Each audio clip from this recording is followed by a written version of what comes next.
গুঞ্জন রয়েছে নতুন দল গঠন করছেন আন্দোলনকারী শিক্ষার্থীরা। এ নিয়ে বার্তা সংস্থা রয়টার্সও সংবাদ প্রকাশ করে। আন্দোলনকারী শিক্ষার্থীদের কয়েকজন রয়টার্সের সঙ্গে এ বিষয়ে কথা বলেন। তবে রয়টার্সে দেওয়া তাদের বক্তব্য ভুলভাবে এসেছে বলে জানিয়েছেন অন্তর্বর্তী সরকারের সঙ্গে বিভিন্ন বিষয়ে সমন্বয় করতে গঠিত লিয়াজো কমিটির সমন্বয়ক মাহফুজ আলম। শুক্রবার রাত 11:15টার দিকে নিজের ফেসবুক স্ট্যাটাসে এই তথ্য জানান তিনি। ফেসবুকে তিনি লিখেছেন, রাজনৈতিক দল খোলার কথা বলা হয়নি, রয়টার্সে দেওয়া আমার বক্তব্য ভুলভাবে এসেছে।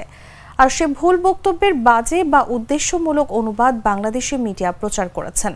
রয়টার্সে আমার বক্তব্য ছিল, আমরা রাজনৈতিক সংগঠন নিয়ে এখনই ভাবছি না, ফ্যাসিবাদী ব্যবস্থার বিলোপ ও নতুন রাজনৈতিক বন্দোবস্তের জন্য আমরা কাজ করছি। গণ অভ্যুত্থানের চেতনা ধরে রাখা এবং সরকারকে সংহত করা আমাদের প্রাথমিক লক্ষ্য। রাষ্ট্র ও সমাজের নানা অংশীজনের সাথে কথা বলে আমরা আগামী বাংলাদেশের রূপরেখা নিয়ে কাজ করব।